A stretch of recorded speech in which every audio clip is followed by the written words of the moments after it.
졸업학 모의고사 시작하도록 하겠습니다. 어제 임업경영 모의고사를 진행을 했기 때문에 어제랑 똑같이 진행된다고 생각하시면 되고요. 그리고 인강 들으시는 분들 같은 경우도 어제 말씀드리기는 했지만 미리 한 15분에서 20분 정도 문제를 먼저 푸실 시간을 가지고 설명을 들어주시면 되겠습니다. 그냥 바로 시작할게요. 1번 문제, 수목 내 탄수화물 대사에 대한 설명 옳지 않은 것을 물어보는 문제입니다. 정답은 3번이죠. 지금 여기 보시면 탄수화물 수용부로서의 상대적인 강도는 열매 종자, 어린 잎, 줄기끈, 그 다음으로 이제 성숙한 잎, 여기까지는 좋아요. 그죠? 여기까지는 맞는데 뿌리하고 형성층 얘네 위치가 바뀌었습니다. 그래서 성숙한 잎 다음으로 형성층, 그리고 그 다음으로 뿌리, 그리고 저장 조직이 꼴찌 이렇게 들어가는 것이죠. 그리고 이렇게 열매 종자 이런 부분들이 탄수화물 수용부로서의 상대적인 강도가 이렇게 높은 이유는 호르몬, 식물 호르몬 때문이다라는 거죠. 그래서 열매 종자에 있는 호르몬 때문에 얘네가 1등이 되는 것이고요. 그리고 일을 열심히 하는 부분, 그런 부분들이 탄수화물 많이 필요로 합니다. 그러면 당연히 어린 잎, 줄기끈, 눈 그런 부분들은 열심히 자라야 되는 부분이잖아요. 그러니까 일 열심히 하는 이런 부분이 굉장히 탄수화물을 많이 필요로 한다라는 것이죠. 그리고 여기 1번도 한번 설명을 드려볼게요. 탄수화물 운반은 사부 조직을 통해서 운반이 되죠. 물은 목부, 그리고 탄수화물은 사부, 그리고 이 사부를 통해서 이동하는 탄수화물은 비환원당이다. 비환원당이다. 이건 아주 굉장히 기본적인 사항이면서 엄청 중요한 그런 사항입니다. 그리고 봄에는 새로운 이가가지 생장을 위해서 저장하고 있었던 탄수화물을 이용을 한다. 그래서 탄수화물 함량이 늦은 봄에 최저치에 달한다라는 거. 그래서 이런 사항 같은 경우는 어떤 거랑 같이 좀 기억을 해두시는 게 좋냐면 탄수화물 농도가 최고치에 도달하는 시기가 언제냐, 이거하고 같이 좀 기억을 해주셔야지 되겠죠. 낙엽수 같은 경우 가을철에 낙엽이 질 때 줄기의 탄수화물 농도가 최고치에 도달한다. 그죠? 그렇게 됨으로써 겨울철에 추운 날씨에 대한 내한성, 추위에 견디는 성질, 그런 걸 증가시키게 되는 것입니다. 그리고 이제 2번 문제 가보도록 하겠습니다. 3번 작업에 대한 설명 옳은 거 정답 2번입니다. 2번이죠. 이게 1번 같은 경우는 왜 틀렸냐면 택벌과 유사하다가 아니라 간벌과 유사하다 이렇게 들어가야죠. 그렇죠? 그리고 이렇게 사실상 집약적인 임업이 경영될 때에는 간벌 작업에 이어서 이갱신 작업이 실시된다. 이 사항은 뭐 아주 중요한 사항은 아니지만 맞는 사항이에요. 우리 교재에도 써 있는 사항이고요. 그리고 여기 3번 같은 경우 보시면 밀립 상태에 있는 성숙인분에 대한 갱신 준비의 벌채, 이건 하종벌이 아니라 예비벌에 대한 설명입니다. 그리고 4번 보기 같은 경우 예비벌은 이렇게 써있죠. 이렇게 예비벌은 이렇게 써있는 부분이 하종벌은 이렇게 바뀌어야죠. 그렇죠? 하종벌이라고 하는 것이 예비벌 이전 인분 제적의 25에서 75% 범위로 실시가 된다.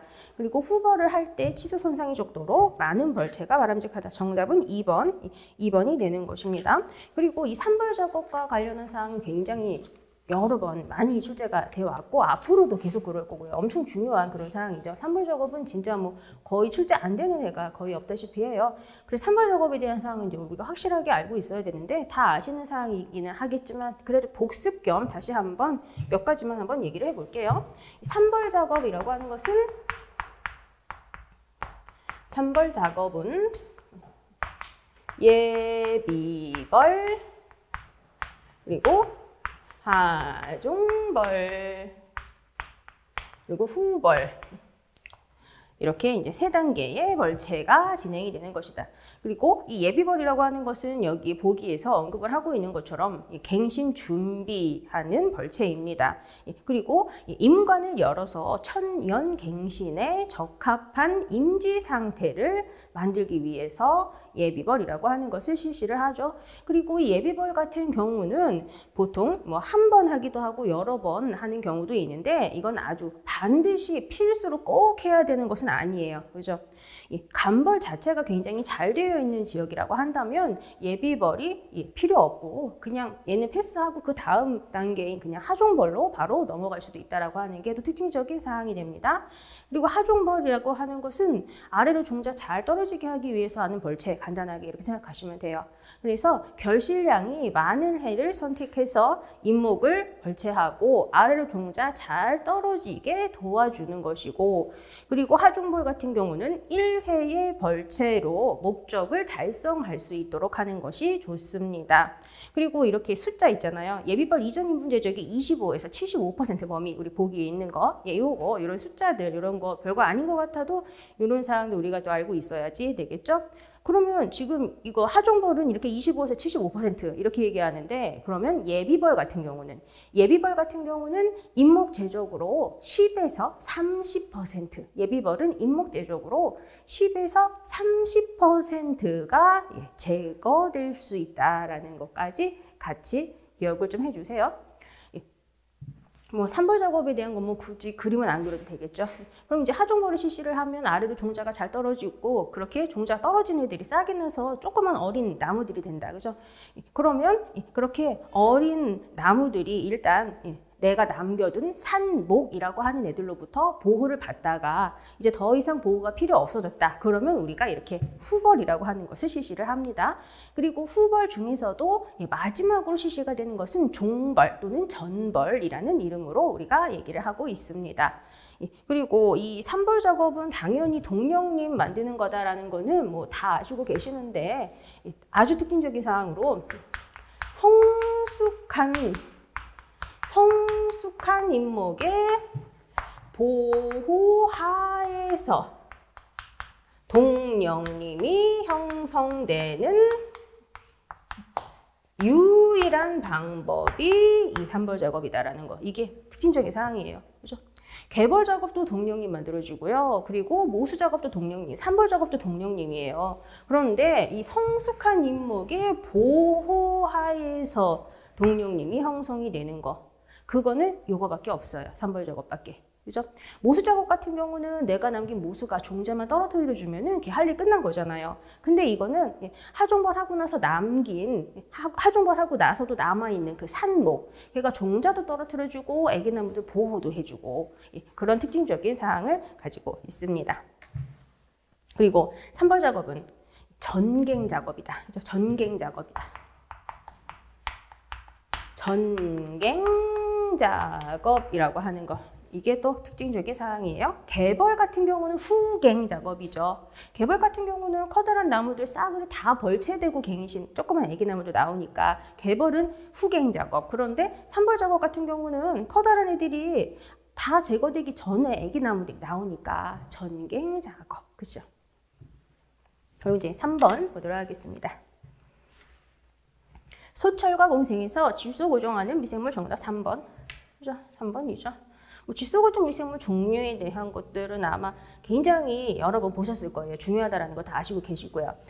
그럼 여기 1번 보시면 프랑키아 같은 경우는, 프랑키아는 오리나무류, 보리수나무, 그죠? 오리나무류, 보리수나무, 프랑키아 이렇게 연결이 되고요. 그리고 라이조비움은 콩과, 그렇죠? 라이조비움은 콩과라고 공생하죠. 그리고 여기 4번에 있는 클로스트리디움 같은 경우는 공생 안 해요. 얘는 자유생활하는 거죠.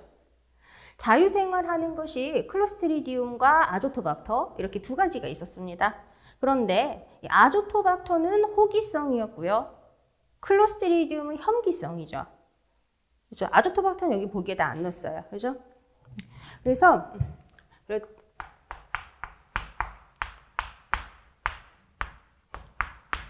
아조토박터 얘는 자유생활하면서 호기성이다. 그런데 클로스트리디움도 자유생활하는데 걔는 혐기성이다. 그죠? 이게 특징적인 사항이에요. 원래는 지구상에서 호흡 굉장히 많이 하고, 그리고 일도 되게 많이 하는, 한마디로 그냥 간단하게 그냥 뭐 일이라고 표현하면 또 구체적으로 설명하기 그러니까, 아조토박터가 원래는 지구상에서 굉장히 호흡을 많이 하는 애예요. 그렇죠? 그 정도만 우리는 알고 있으면 되니까. 그런데 원래는 얘가 호흡을 굉장히 많이 하는데, 산림 토양에서는 아조토박터가 별로 힘을 못 쓴다고요. 그죠? 그래서 산림 토양에서는 클로스트리디움이라고 하는 애가 아조토박터보다 좀 더 일을 더 잘한다, 더 많이 한다. 그게 또 특징적인 사항이 됩니다.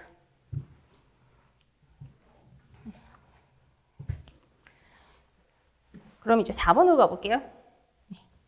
치무법의 종류 중에서 등나무, 치, 의아리 종류와 같은 덩굴식물에 적용되는 거 정답 1번 파상취목이라고 하는 것입니다. 취목 이런 거 영양번식에 해당한다. 그죠?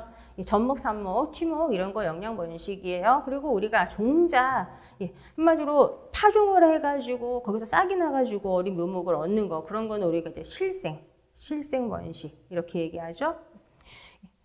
일단 정답 1번 파상취목인데요. 이 파상취목 같은 경우 그냥 그림으로 한번 나타내 볼게요.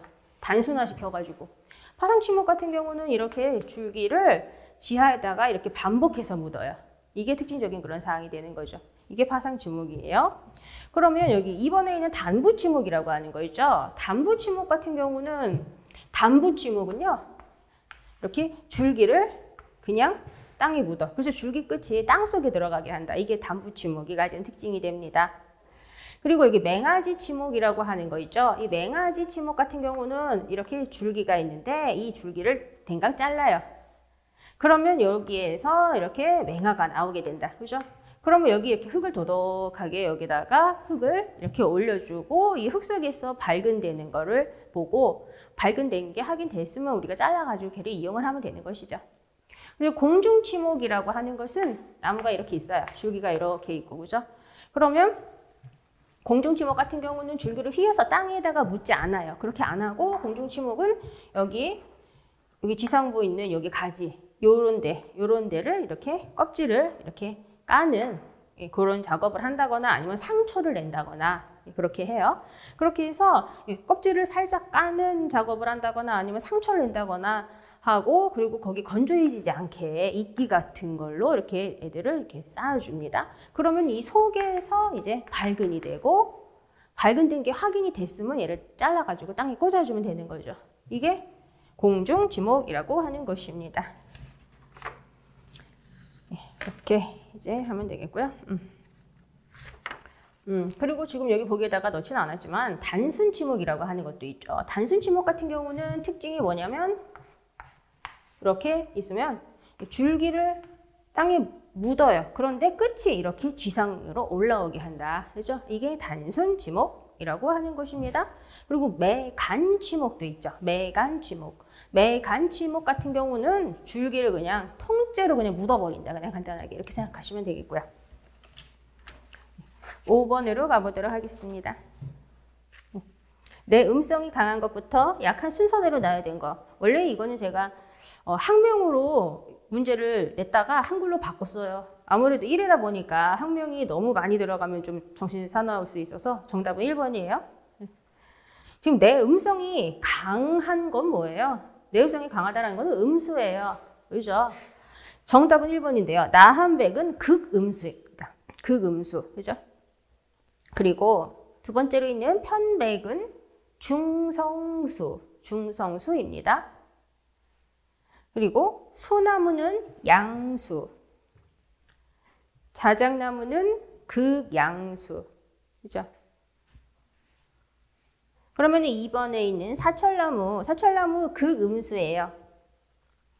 그런데 버드나무가 극양수죠. 그리고 방크스 소나무도 극양수. 농나무는 음수. 3번에 있는 설송나무. 지금 이거 설송 같은 경우는 음수.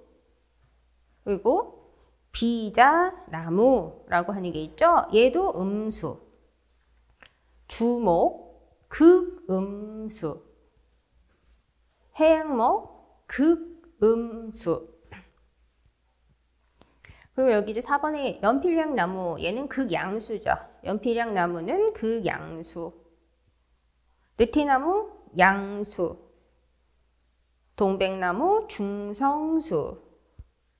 가문비나무, 음수. 정답 1번.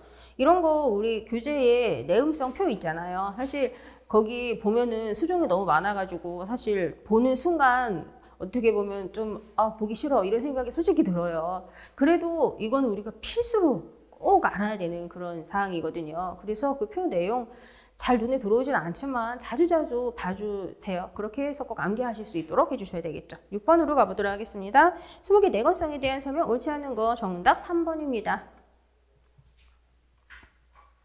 예, 참나무류는 일반적으로 줄기의 건조 인내성이 뿌리보다 높다 이렇게 되어 있는데요. 예, 참나무류는 일반적으로 뿌리의 건조 인내성이 줄기보다 높습니다. 뿌리의 건조 인내성이 줄기보다 높아요.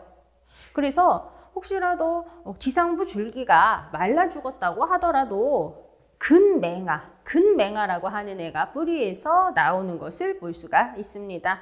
그게 참나무류가 가지는 특징이 됩니다. 예. 그리고 여기 1번도 한번 볼게요. 예, 심근성이라고 하는 거 한 발로 견딜 수 있는 가장 중요한 전략이다. 그래서 예, 뿌리가 깊게 들어가는 거 그런 게 건조한 토양에서 살아남는 그런 기작이다. 이런 거는 이론 수업 진행하면서 막 그림도 그려가면서 말씀드렸었어요. 굉장히 건조한 곳, 그런 곳에서는 아무래도 식물체가 물 찾아 먹으러 갈 필요성이 있잖아요. 그러니까 그런 곳에서는 뿌리가 깊게 들어간다. 그죠?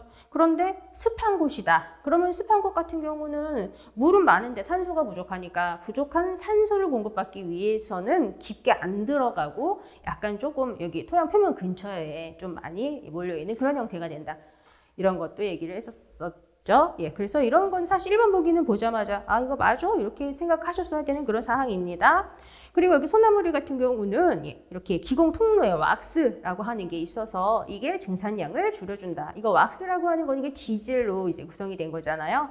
예, 그래서 이 왁스질이라고 하는 거 얘가 또 굉장히 중요한 역할을 한다라는 거가 굉장히 특징적인 그런 사항이에요. 그래서 기공이 열려 있어도 이렇게 기공 입구가 왁스로 막혀 있다 보니까 증산작용이 최소화되면서 이산화탄소 흡수를 할 수가 있죠. 광합성이 필요한 이산화탄소 흡수를 할 수 있다라는 게 특징이에요.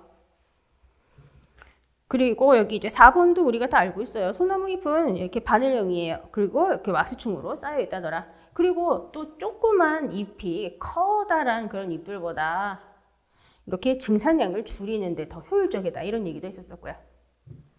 7번 보도록 하겠습니다. 간벌의 목적 및 효과에 대한 설명 옳지 않은 거 정답 1번이죠. 그죠?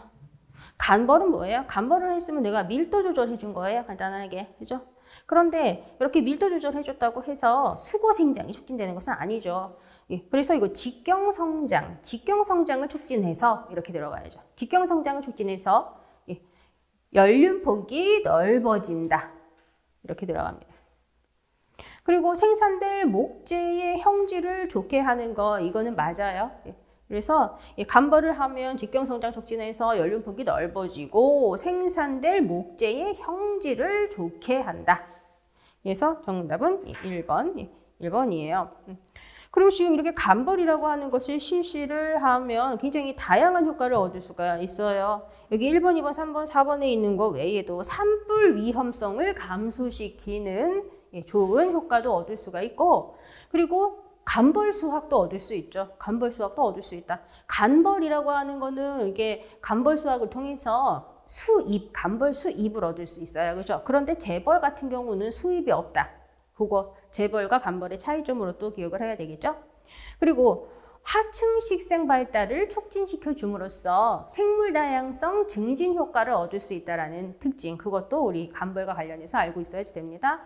예. 그러면 이거 근데 산불과 관련해 가지고요. 왜 산불의 위험성을 감소시키는지 제가 질문을 받은 적이 있어 가지고 그거 한번 말씀드려 볼게요.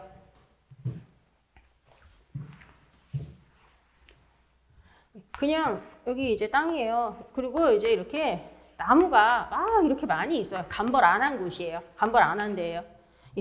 이런 곳이랑 그리고 간벌을 했어요. 여기는 간벌 안 한 곳, 그리고 여기는 간벌 한 곳. 그러면 간벌 안 한 여기하고 간벌 한 여기하고 만약에 이제 산불이 났다라고 보면은 여기는 이 수관이 막 이렇게 다 이렇게 울패가 되어 있으니까 불이 났을 때 그냥 후루룩 일로 다 퍼질 거 아니에요. 간단하게요. 그죠? 그런데 간벌을 해서 공간이 조금 떨어져 있어. 이거는 그냥 쉽게 이제 간단하게 그린 거겠지만. 그리고 이렇게 되어 있으면 아무래도 퍼지는 게 얘처럼 그냥 한 방에 그냥 후루룩 이렇게 퍼지진 않을 거 아니에요. 그러니까 간벌을 했을 때 산불의 위험성이 줄어드는 거예요. 되게 간단한 원리인데 이거를 또 많이들 궁금해 하시더라고요.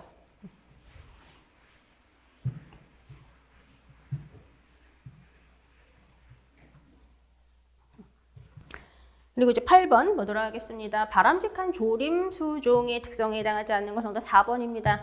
특수 부산물을 제외한 목재의 생산 가치가 높은 수종 이렇게 되어 있어요. 바람직한 조림 수종의 특성 중에 어떤 사항이 있냐면 특수 부산물 생산 가치가 높은 수종이라고 하는 것도 보실 수가 있으세요. 특수 부산물 생산 가치가 높은 수종. 이것도 바람직한 조림 수종의 특성이 언급되는 걸 확인을 하실 수가 있으십니다. 그래서 그래서 요거 특수 부산물 생산 가치도 좋은 게 좋다. 그리고 이 외에 다른 거는 굳이 일부러 안 적어도 되는 사항들이니까 그냥 한번 말로 해볼게요. 여러 가지 위해 요인에 대한 저항성이 높은 수종이 좋겠죠. 산불, 병해충 막 이런 것들에 대해서 저항성이 높은 수종이 좋겠고, 그리고 목재 시장에서 수요가 많고 높은 가격을 받을 수 있으면 좋겠고요. 그리고 생태계 구성 요소로서 가치도 높아야 되겠고, 그 외에 뭐 활착 생장이 뛰어난 수종, 그리고 조림 비용이 적게 드는 수종, 이러한 것들도 생각을 해볼 수가 있겠습니다. 그리고 당연히 목재 이용 가치가 좋은 수종, 목재 이용 가치가 높은 수종, 이런 건 너무 당연한 사항이니까 뭐 굳이 적어주고 할 필요도 없는 그런 사항이 되겠고, 그죠? 8번 했고 이제 9번 볼게요. 9번 수목 줄기의 직견 생장에 대한 설명 옳은 거 정답 4번입니다. 일단 1번 한번 봐주세요. 직경 생장은 주로 목부, 사부 사이에 위치한 코르크층, 코르크층이 아니라 유관소 형성층, 그렇죠? 유관소 형성층의 분열에 의해서 이루어진다. 그리고 형성층보다 안쪽으로는 목부, 밖으로는 사부, 그렇죠?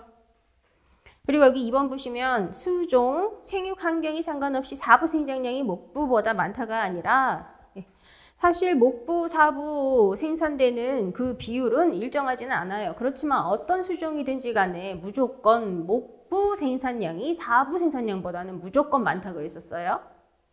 자, 그런데 목부가 또 환경의 변화라거나 이런 거에 또 굉장히 좀 예민하게 반응하는 그런 특성을 좀 가지고 있죠. 그래서 환경 조건이 좀 안 받쳐주면 목부 생산량이 좀 줄어드는 것도 볼 수 있는데, 그래도 무조건 목부 생산량이 사부 생산량보다 많습니다.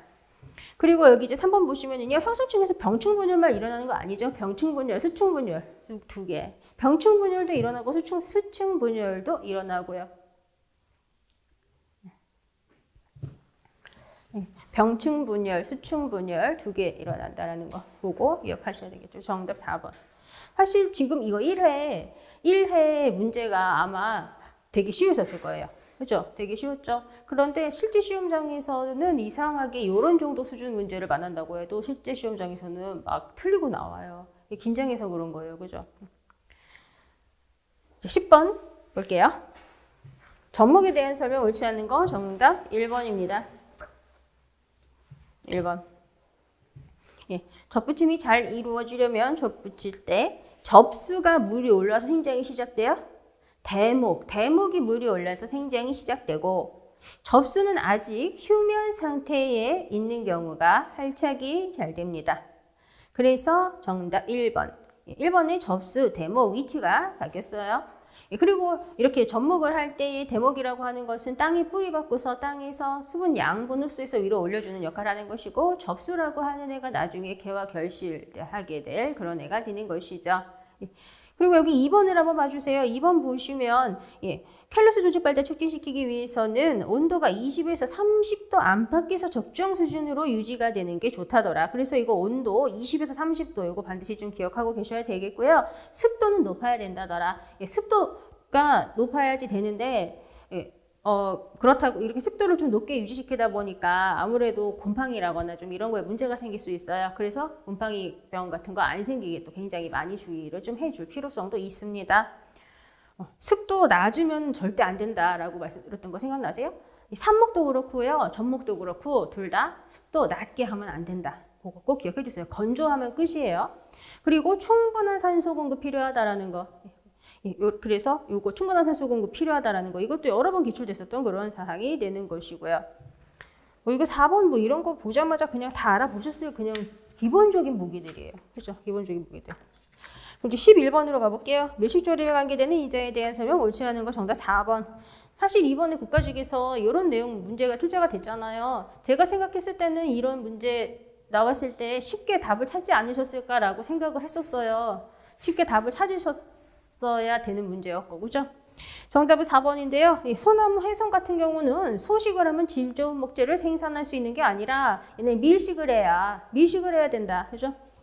그래서 원래는 양수는 소식하고 음수는 밀식하죠. 원래는 일반적으로 그렇게 하는 것인데 소식을 할 경우에 느티나무처럼 굵은 가지를 내고 곡간이 되기 쉽고 형질이 나빠지기 쉬운 애들 같은 경우는 밀식을 해야 좀 질이 좋은 목재를 얻게 된다. 그죠? 일반적으로 하렵수들이 이제 주로 그런 특성 가지고 있고 침엽수 중에서는 소나무와 해송이 그 범주에 포함이 된다. 자, 그래서 정답이 4번이 됩니다. 뭐 1번은 말할 필요도 없어요. 2번도 마찬가지고, 그죠? 그리고 이거 3번 같은 경우 보시면 지력이 낮을수록 밀식을 해가지고 조기 울패되게 해라. 그죠? 그래서 아무래도 지력이 낮은 곳에서 우리가 밀식해서 조기 울패되게 해요. 그러면 토양 수분 날아간다거나 하는 것도 줄어들겠고, 그죠? 그리고 잎, 가지 이런 게 땅에 떨어지면 걔네가 땅에 유기물 공급해 주는 거나 마찬가지니까, 그죠? 그러면 당연히 땅 상태가 조금 진하면 전보다 훨씬 나아지겠죠. 사실 이런 것들은 사실 제가 생각했을 때는 진짜 기본적인 사항이에요. 기본적인 거 맞죠?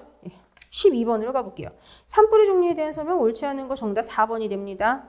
지표화라고 하는 것은 처음 발화점을 중심으로 해서 타원형이 아니라 처음에는 원형이죠. 처음에는 원형으로 퍼져나가는 것이 일반적이고 바람이 있을 때 바람이 부는 방향으로 타원형이 되어서 퍼져나가게 됩니다.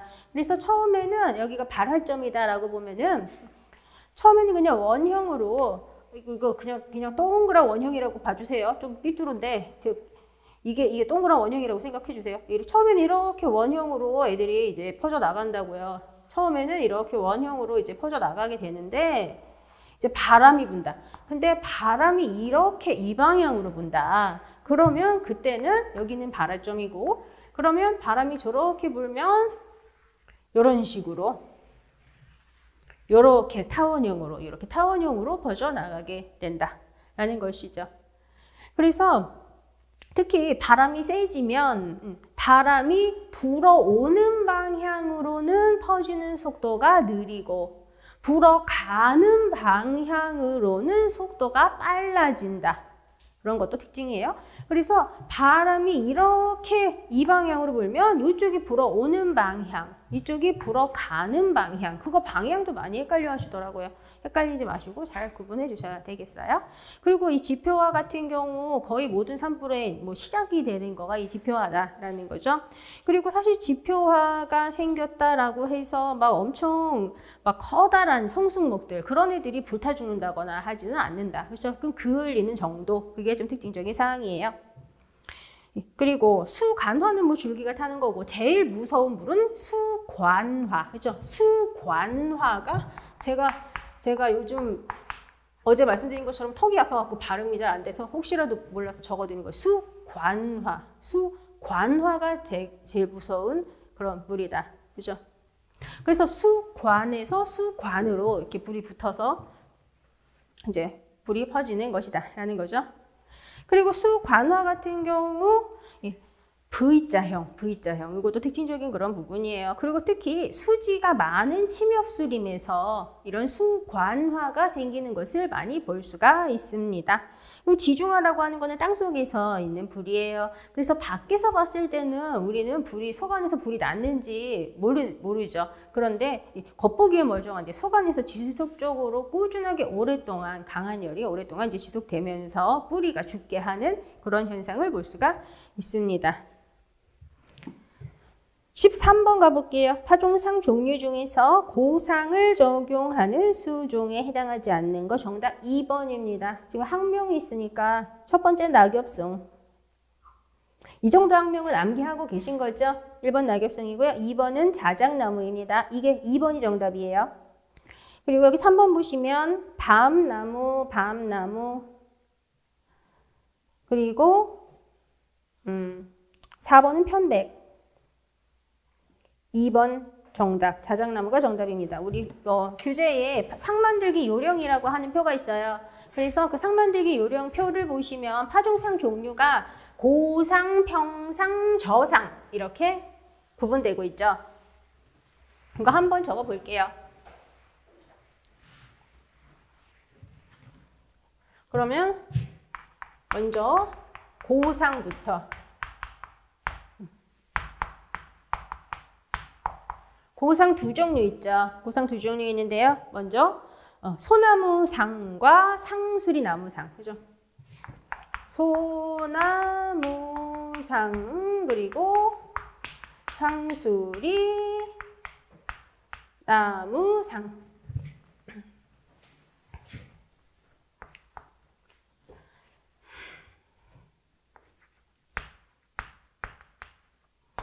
먼저 소나무상 같은 경우는 당연히 소나무 포함되겠죠. 소나무, 낙엽송, 삼나무, 편백, 가문비, 전나무. 삼나무, 편백, 가문비, 전나무 얘네들이고요. 그리고 상수리나무상 당연히 상수리나무 들어가겠죠. 그래서 우리 교재에 보면 그냥 그냥 이거와 관련해서 참나무류 이렇게 교재에서 언급하고 있는 거 확인하실 수 있으세요. 참나무류. 그리고 밤나무, 칠엽수, 은행나무. 밤나무, 칠엽수, 그리고 은행나무. 예. 얘네가 이제 상수리나무 상이에요. 그리고 오리나무상이라고 하는 게 있어요. 오리나무상은 평상에 들어가요. 평상, 오리나무상. 그리고 이거 오리나무상 같은 경우는 당연히 오리나무. 그리고 자작. 그리고 저상. 저상 같은 경우, 저상 넘어가기 전에 평상 한 가지 더 있는데 그거 빼먹고 넘어갈 뻔했네요. 그죠? 예, 평상 호두나무상도 있잖아요. 그걸 안 쓸 뻔했네요. 평상 호두나무상.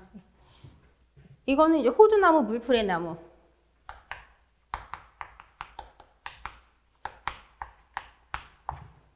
그리고 저상.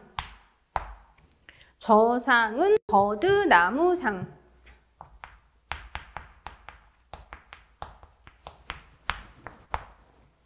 그리고 이거는 이제 버드나무류, 사시나무류가 들어가겠죠.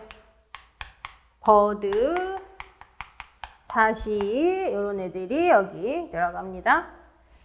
그러면 지금 보기에 있는 게 낙엽송, 자작, 밤나무, 편백이니까 낙엽송, 자작, 밤나무, 편백. 그렇죠. 이런 거는 사실 내용 자체는 쉬운데 외우는 게 좀 별로 안 외우고 싶어. 이런 내용이에요. 그렇지만 이건 우리가 알고 들어가야 되는 그런 사항이죠. 그리고 기출문제에서도 보신 그런 부분이고요. 14번 가보도록 할게요. 교전 육종에 대한 설명 옳지 않은 거 정답 2번입니다. 2번. 이것도 제가 생각했을 땐 좀 맞춰주셨으면 좋겠다라고 생각을 했었어요. 2번이 왜 틀렸냐면 음백양하고 현사시하고 위치가 바뀌었잖아요. 그렇죠? 이거 현사시, 이 현사시가 음백양과 수원사시 얘네를 통해서 만든 애라고요. 그래서 이 현사시가 양친수인 음백양이나 수원사시보다 더 월등한 생장력을 가지고 있다. 그래서 요거 현사시가 이렇게 교잡 6종을 통해서 만든 거라는 거 기억해 주시고요. 그리고 이렇게 양친수인 음백양 수원사시보다 현사시가 더 월등한 생장력을 가지는 거, 이게 잡종강세에 이용하는 거죠. 잡종강세에 이용하는 거. 그런데 리기테다 소나무 같은 경우는 부모 세대가 가지고 있는 좋은 형질이 후대에 조합되게 한 거였어요. 그냥 단지 조합되게 한 것만, 그냥 단지 부모 세대가 가지고 있는 좋은 형질을 조합되게 하는 거, 그거는 리기테다. 그리고 이렇게 잡종강세라고 하는 거, 이거는 현사시. 이렇게 들어가는 거죠. 그 두 개가 다 교점 육종을 통해서 얻을 수 있는 효과에 해당하는 곳입니다. 그래서 정답이 2번이에요. 지금 여기 이거 같은 경우는 4번 같은 경우 4번 보기는 그냥 이런 것도 있구나. 그냥 이렇게 보시라고 넣은 거고요. 4번 보기가 중요해서 넣은 건 아니었어요. 그런데 1번, 2번, 3번 이 정도는 좀 알아보시면 좋겠다라고 생각했어요. 그리고 3번은 아마 다 맞다라는 거 알아보셨겠고, 그렇죠? 15번으로 가볼게요. 혼혈임에 대한 설명 옳지 않은 거 정답 2번입니다. 인목의 벌채 비용과 시장성이 유리하게 될 수 있다. 이거는 혼혈임이 아니라 순님의 장점입니다. 순님의 장점.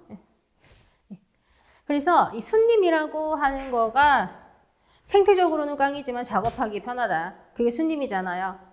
그래서 벌채 비용 시장성 유리하다. 이게 작업하기 편하고 돈 벌기 좀 편하고 그런 거는 순님이다.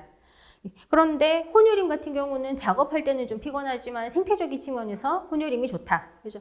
그래서 토양 단면 공간 이용도 효과적이고 바람 저항성도 증가가 된다더라. 아무래도 심근성과 촌근성인 애들, 그런 애들이 같이 살면 당연히 1번 보기 같은 이런 효과 얻을 수가 있게 되겠죠? 그리고 수관도 높은 데 위치하는 거, 조금 아래에 위치하는 거, 이런 애들이 같이 있으니까 지상부 공간 이용도 효율적으로 이루어집니다. 그게 지금 3번 내용이에요. 혼혈임 같은 경우죠. 그리고 이렇게 혼혈임 내 기후 상태는 변화폭이 좁다. 더운 여름철 같은 경우 뜨거운 햇빛, 나무들이 많이 막아주잖아요. 그죠? 그래서 더운 여름에도 혼혈임은 좀 덜 덥고, 추운 겨울철 같은 경우도 찬바람 나무들이 많이 막아주고 하니까 좀 덜 춥고, 그게 혼혈임 내 기후 상태 변화폭이 좁다. 이거 얘기예요. 그리고 혼혈임 같은 경우는 유기물 분해가 빠르죠. 그래서 무기 양료의 순환이 잘 되는 특성도 볼 수가 있습니다. 다양한 나무가 살고 있어요. 혼혈임은. 그러면 그런 곳에는 유기물 분해하는 미생물도 다양한 애들이 살고 있다고요. 그래서 유기물 분해가 빨리빨리 잘 된다라는 거가 특징이 됩니다. 16번 가볼게요. 정답 3번. 3번이죠. 일단 수형목이라고 하는 것을 선정을 할 때에는 우리가 겉모습 보고서 선정해요. 그래서 겉모습 보고서 이거는 목재로 이용하기 좋은 형질 가지고 있네. 이런 것들을 위주로 본다고요. 그래서 정답 3번이에요. 사실 뿌리가 어떻냐 이런 거는 뭐 고려 대상은 아니죠. 그러면 수고는 당연히 고려하고요. 축적 고려하고요. 수관 크기 고려하고 그 외에도 수간의 통직성 고려하겠고요. 지하고 고려하겠죠. 그리고 옆으로 나오는 가지의 굵기 이러한 것들 고려합니다. 17번 가볼게요. 도태감벌 실시하는 산림에서 잎목 형질이 주의받다고 하지만 최종 수확 대상목으로 선정하지 않고 다시 평가해서 미래목이나 벌채목으로 결정하는 것 정답 2번. 정답 2번. 1번은 무관목, 2번은 선발목, 3번은 후보목, 4번은 보호목. 정답은 2번인 거예요. 그죠? 이 선발목이라고 하는 거, 이게 일정 조건에서 주변에 있는 나무들보다 외형적으로 특성이 아주 우수하게 나타나는 나무가 선발목이라고요. 그런데 일단 얘는 선발이 됐다고 해도 최종 수확목으로 끝까지 남겨질 수도 있지만 중간에 좀 형질이 좀 안 좋아져서 다른 애로 대체가 될 수도 있어요. 그죠? 그러면 후보목이라고 하는 건 뭐예요? 후보목 같은 경우는 이거는 뭐 다른 수업 진행할 때도 여러 번 말씀드렸는데요. 후보목은 우열이 확실하게 분화되지 않은 유령림 단계 인분에서 그나마 좀 괜찮아 보이는 그런 거예요. 간단하게 얘기하면. 그런데 지금 이 문제는 확실히 주변보다 우수하다. 이거는 우열이 구분됐다는 얘기거든. 그죠? 그래서 그거를 구분을 하셔야 되죠. 그래서 선발목하고 후보목 이거 두 개 구분하는 거 요거가 은근 헷갈리는 그런 상황인 거예요. 후보목은 우열이 확실하게 분해되지 않은 유령림 단계에서 좀 괜찮은 거 쉽게 얘기하면 그런 거고 선발목은 확실히 이렇게 우열이 구분돼. 그래서 확실히 우수하다라고 말할 수 있어. 이런 거라고요. 그리고 보호목 같은 경우는 하층 임관을 이루고 있는 유용한 임목이고 이거는 미래목 수간 하부 가지 발달을 억제시켜주고 임지보호 목적으로 남겨주는 나무이죠. 18번 가볼게요. 종자 조제에 대한 설명 옳지 않은 거 정답 4번입니다. 침엽수의 구가를 침수시켜요. 종자 탈락시키려면? 아니죠. 침엽수 구가 같은 경우는 건조해야 종자가 탈락되잖아요. 건조해야지 종자가 탈락해요. 그래서 건조시켜줘야지. 건조시켜줘야죠. 그래서 다른 보기들 같은 경우는 그냥 이런 것도 있구나 뭐 이런 거고, 사실 다른 보기 중에서 이 문제 낸 건 아니고요. 이거 정답 관련한 요 보기만 확실하게 알아보시면 좋겠다라고 생각해서 이 문제를 낸 거예요. 그래서 건조시켜줘야 된다라는 거, 그것만 이제 보시면 되겠고요. 뭐 이거는 한번 읽어보세요. 뭐 이거는 아주 중요한 내용은 아니지만 19번으로 가볼게요. 인공조림과 비교한 천연기신 특징 옳지 않은 거 정답 3번입니다. 그죠? 3번 봐주세요. 조림 면적이 넓은 경우가 많아서 파종 식재하기 전에 햇빛과 바람으로 태양 건조해지고 태양 생태계 교란시키고 토지 떨어뜨리는 경우가 많다? 이거 딱 봐도 인공조림, 인공갱신에 대한 설명이잖아요. 파종을 한대, 식재를 한대, 이런 말만 봐도.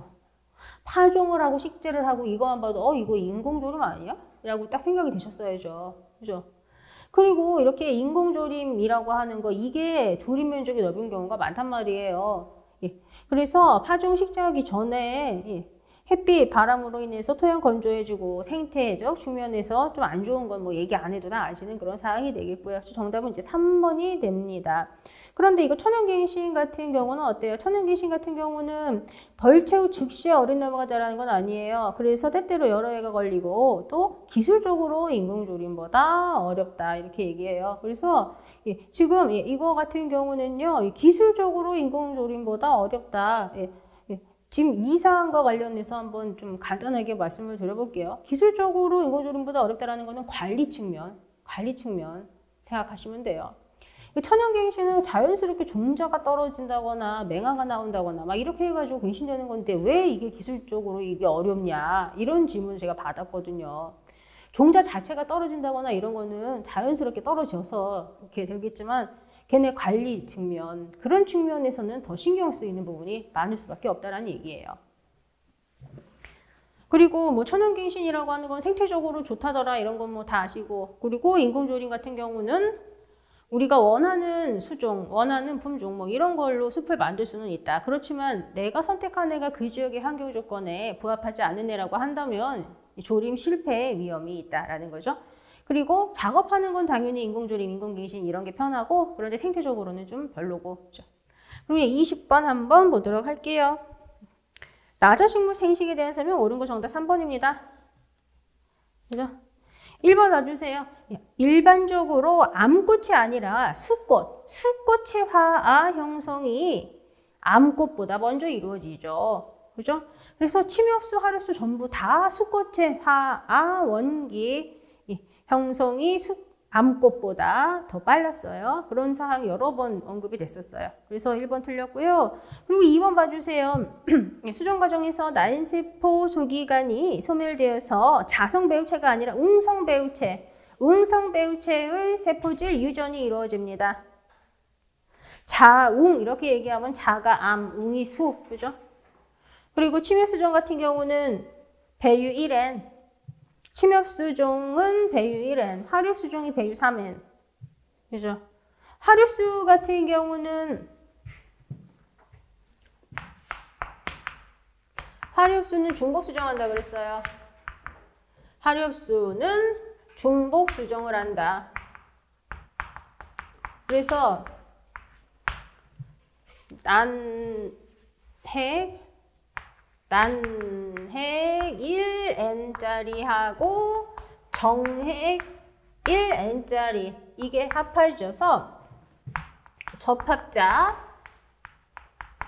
2N짜리가 만들어지고, 극핵, 그리고 이 극핵이라고 하는 건 2N이라고 그랬죠. 극핵 2N짜리하고 정핵 1N 이게 합해져서 3N짜리 배유핵이 만들어진다고요. 이 접합자 얘가 배가 될 거고, 배유핵이 만들어졌으면 당연히 이건 배유가 되는 거지. 그렇죠? 이게 하류수, 뭐 속시식물, 피자식물 이런 애들한테서 볼 수 있는 그런 현상이에요. 그런데 침엽수, 나자식물, 침엽수, 나자식물 예, 이런 애들 같은 경우는 중복 수정 아니고 단일 수정한다 그랬죠. 단일 수정을 한다. 그래서 얘 같은 경우는 난핵 1n 플러스 정핵 1n 그래서 접합자 2n짜리가 만들어지는 거. 요것만, 요 과정만 있어. 그리고 이 접합자는 당연히 배가 되겠지. 그죠? 이렇게 극핵이랑 정핵이 합해져서 배유액을 만들고 그게 배유가 되고 이런 과정이 없다고요. 그러면 얘는 어떻게 해서 배유가 만들어진다고 했었어요? 일단 2n짜리인 배낭모세포가 감수분열을 해서 1n짜리 세포 4개 만들고 그 중에서 3개 태아되고 1개 살아남는다. 이거는 다 똑같다고 그랬었어요. 그죠? 그거는 침엽수하고 다 똑같은데 그 1개 살아남은 애 그 배낭세포, 그 배낭세포에 핵이 있는데 이 핵이 침엽수에서 엄청 많이 핵분열을 한다. 그죠? 엄청 많이 핵분열이 이루어집니다. 그런데 이제 이렇게 핵분열이 많이 이루어지고 이제 그 중에서 진짜로 정핵이랑 합해지는 애는 1개예요. 물론 당연히 이제 얘가 뭐 장난기를 형성을 하네, 어쩌네 뭐 이런 표현까지 원래 들어가야 되지만 그냥 간단하게만 지금은 설명을 할게요. 그래서 일단 이 배낭세포에 핵이 있고 얘가 핵분을 엄청 많이 하고 그리고 이제 진짜 그 많은 핵들 중에서 진짜로 이렇게 합해지는 거는 1개고 다른 거 얘네 다른 부분 그죠? 요런 부분들이 배유로서 역할을 하는 부분이 된다고 했어요. 그래서 침엽수 같은 경우는 배유가 1n이라고 그죠? 처음에는 일단 핵분열 막 되고서 처음에는 이렇게 뭐 핵들 사이사이에 핵막은 처음에는 없어요. 그렇지만 이제 점점 시간 지나면서 이제 핵막 그런 것들이 이제 생기게 되는 거죠. 핵막이라기보다 우리 교재에 있는 표현으로 말씀을 드려볼게요.